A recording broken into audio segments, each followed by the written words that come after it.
Simon, could you provide some background on how you've used 4D planning and Synchro? I think it mirrors a little bit with how our company's used it in the past. It's for bid management, and so you'd get a sequence, you render it up with other types of software to get a video or an animation to show how a project is going to be built and prepared, and then ultimately they would never use it again. It'd be kind of tucked away and then go back to old habits.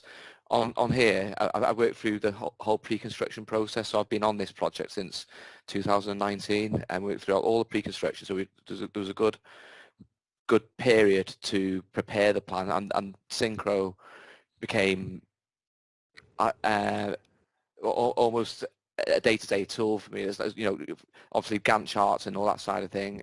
We have supporting software Asta, Power Project Primavera, but Synchro became a tool that I would use daily for program validation, sequence validation, logistics, a whole range of things. But the real win is where it engaged the team, so that they were able to buy into it. So rather than the program being on a planner's laptop or desktop, it would be shared amongst the whole team, so it was visible, so they could interact with the program and ultimately add value to the project. This project was won through COVID, so there was a lot of Teams calls. Currently, that program's something like 25 to 30,000 activities, which is quite big, but I've worked on larger. But trying to get people's buy-in to something like that, it can be quite difficult. But as you see it in the 4D world, the picture speaks 1,000 words, doesn't it? So that's where it's really captured everyone's attention. How long has your company been using Synchro? It's on and off for probably about 10 years, maybe a bit more. Would you happen to know how many projects you're using it on, percentage-wise? Is it the majority of your projects, or? Well, it's not. They sadly not. Because again, they would use it at bid phase. Some people have used it for animations, but then generally I find the construction industry can be creatures of habit, so they'll go back to something that's worked for them for the last 20, 30 years, whereas on here, we're using it all the time now, and what's really surprising and rewarding is everyone's trying to emulate now. So we've been setting up other projects in the company, and they're following Everton's profile and the standard, if you want to, I feel dare to use that word, to build their projects and use the tool elsewhere, Oxford being one of them, and then there's another couple that are being recommended as well. So, but the key part being at the bit starting from the bid stage, the pre-construction. So you really that's the bit where you add the value, where you get the sequence right, and then you use it to build and track progress. This project is very much crane driven, as most are, but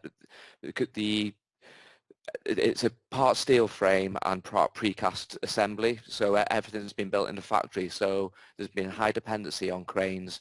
So it's been mainly used, and really where the value's been added as well is just making sure there's no crane clashes, because you can because the cost of tens of thousands of pounds if cranes are stood for the day, as you'd be more than aware. So by doing that, we've actually gained time in programs, and we haven't had cranes stood, and we've been tracking all our progress. But we use it in conjunction with a tool called Drone Deploy as well. So you'd have seen it, everyone drone footage where we'll track the build stages and then review it against the 4D model, and it's really quite accurate. So generally we do the progress once a week, so we'll mark up the progress, update the 4D plan, and then the team have got access to the up-to-date plan and the forecast going forward. So a few clicks of the button. So it's been really, really useful. What were you doing before you used Synchro? If there are projects where you don't use Synchro, do you just use Gantt charts and still images, or? Yeah.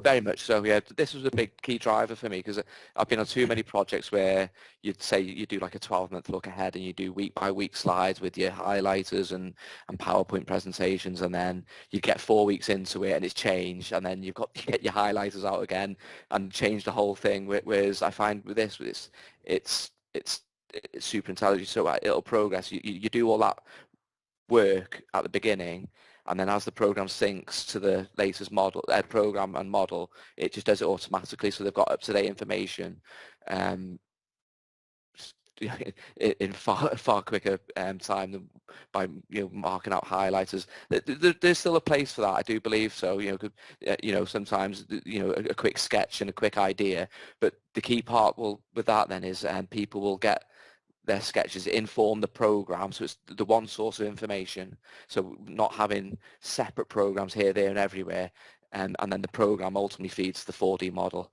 so it's everyone's singing off the same hymn sheet, if you, to use that term. We've talked about the benefits. What about some of the challenges? I assume it wasn't easy to get this up and running with cultures and so forth. Tell me about some of those challenges and how you've dealt with those. I think, again, the point I was making, like creatures of habit, trying to get people the new way of thinking. The senior leadership team have really supported this as well. There's still people who still do that sort of thing, but providing it informs the program, it's okay. But it is a culture thing, like you said. The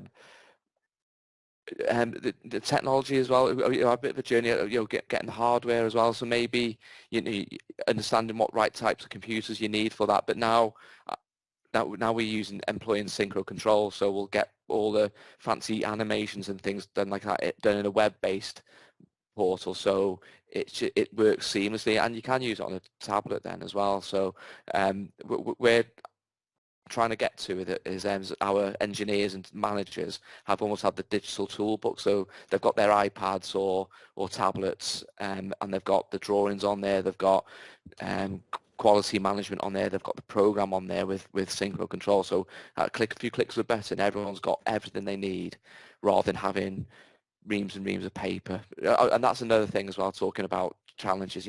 I can't tell you how much time I've spent in my career printing programs, so all that thing goes away because people have got digital access to it, and I can filter it in a certain way. Everyone's got their own way of looking at something, so we generally adapt the preferences they have, and ultimately give them access to the program through the Synchro software. Okay. What about in terms of clients and owners and governing agencies? Is there any resistance to them not having hard copy prints, or are they pretty much adopting the digital world too? Very much so. It sometimes it would depend on what form of contract you use, because ultimately on some NEC contracts they'll issue programs monthly. This form of contract, we don't issue programs monthly. However, we've been issuing animations, so we'll do a year one. This is what we're going to do in year one. This is what we'll do in year two. But we also do look ahead. So we'll take still images of the model, issue them weekly, monthly. In this COVID environment, we use many program settlement and agreements with the client with the use of the 4D software. So they quickly change their way of analyzing programs very quickly, and everyone can see its benefit.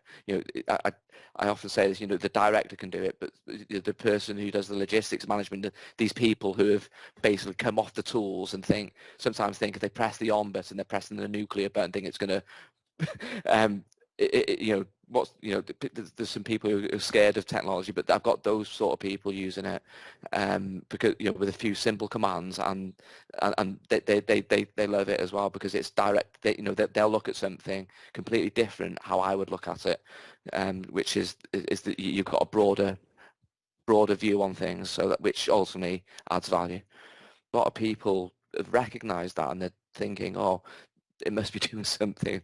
It must be adding some sort of value. So yeah, I've been asked many times, how much have you saved with this? And I think it's an impossible question to ask, because unless you've got two parallel projects running at the same time, one with 4D and one without, you never quite know. But all I would say, we're right on the side of a dock, so we've had all sorts of weather here as well, so it's been, it's in a really, really healthy position, so it can't be by luck, I don't think.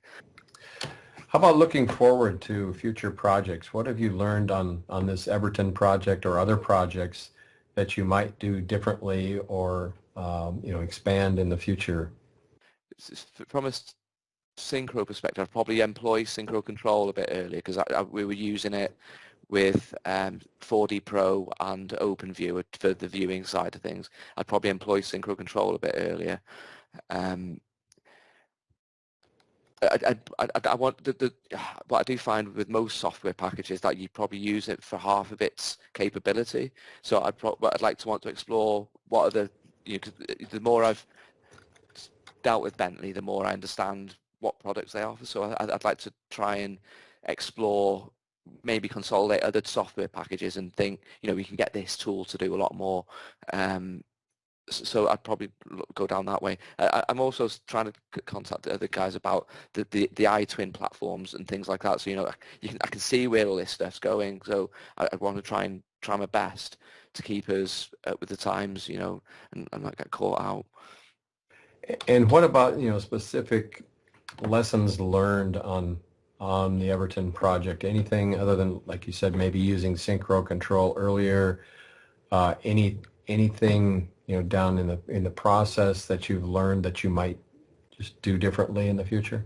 I would say the biggest thing is almost a role, a 4D planner role, because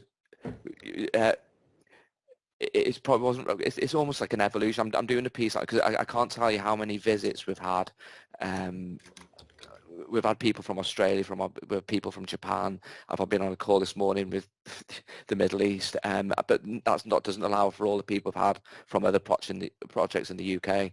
So that they're all trying to get on board now. We all know those images of the workers were sat on a steel beam on the Empire State Building, and we look at that and think, oh, how did we work like that? We'll in 50 years time, we'll look at Gantt charts and PowerPoint presentations and think, how did we work like that? So, I think I see it as an evolutionary process, and I firmly believe that this will become a tool used by all when they see its capabilities or understand the capabilities. What other things do you see happening, in construction and digital technology in general, whether it's synchro, 4D planning, or other, what kinds of things will start to happen as there's more adoption of 4D planning? The data management, we've got a real good team here. We've embraced the digital agenda. We do a lot of our data analysis through macros from the program, where they'll automatically run progress reports and forecasts. So we've got team members who run that. There's other things going on. There's the digital. They've just won an award for the integration of for fire stopping digitally as well. So it's really the team have really taken the next step. But yeah, and I probably need a bit more than an hour and a few more people to explain what they do. Yeah. This is just probably one piece of the jigsaw, but yeah, it's really taken off on this project, I feel, and now it's had a massive impact. I'm constantly in contact with the guys in Oxford now who are embracing these technologies. Another thing we've got, we call it the immersive room, which is basically an interactive room with projectors where we'll project it up onto the wall, and rather than sit around a desk chatting through things like the other, and sometimes losing engagement because you either get bored or we've all been in that meeting, haven't we, where you're a bit fed up. So we have like an interactive space where people get up and walk around and point to it. This room's sensor driven as well, so we do all our inductions in there. That's really elevated its focus in the industry as well. Well, certainly, again, I live in the goldfish bowl of Laing O'Rourke, so I'm pretty sure this stuff is available elsewhere. But yeah, it's really captured everyone's attention, and yeah, and now they're using it elsewhere. So they get the 4D model and they project it onto a 10-meter wall, So, and then we'll spin through the weeks, and people will look at things and understand what they want to do, and how they want to plan, or whether this crane's going to be difficult with this area, or how do I get these materials into the building, all that sort of stuff. But basically, it's a successful project is just making sure you keep the wheels turning. So as soon as you've got clashes, that's where it fails. But unfortunately, we haven't had any of them. Would you say that 4D planning has helped prevent clashes? Without a doubt, yes. Basically, it's a large, huge wall, and there's a series of 4 projectors. You have the 4D model on the one wall, we've got the drone deploy on another wall, and then the Gantt chart on another wall, so people can walk around the room and use the environment to detail what they want to understand or influence. These are the images I mentioned before about Yes. the development from the strategy through to the build phase, and it was a journey. Progress monitoring, this is against the drone deploy, so but you can digest this again, so I appreciate everyone's got time and commitment. So this is a bit of detail about where we've gone in 12 months as well. So you can see it's turned. We filled a dock as well, of sand, 436,000 meters cube of sand. So that went in. So there's a lot's happened. This is this immersive room. So basically, the way I could just, if you could get a scale, it's three cabins linked together. You can see the joints here. Yeah, and then you've got these projectors which project onto the walls, and then we've got one on the floor as well where people use to, well, for anything really, but mainly for identifying hazards and things like that. So, and what we do then, we've got a suite where we will use some of the SYNCHRO populated plan, but we've got some guys who'll design their own cranes, and we've done bespoke cranes for the steel erection, and we import them. One of the comments. So yeah, this is the point I made about the full team engagement. Everyone's got their own way of working, but no more PDFs, no more PowerPoint. Well, it's far less PowerPoints, and animations that we do. So, and then I've got some detail here for, like, if you want to use for your article. I definitely feel it's a journey where, it's really accelerated the last 12, 18 months, and yeah, it's enormously flattering that people are taking interest on it as well. So.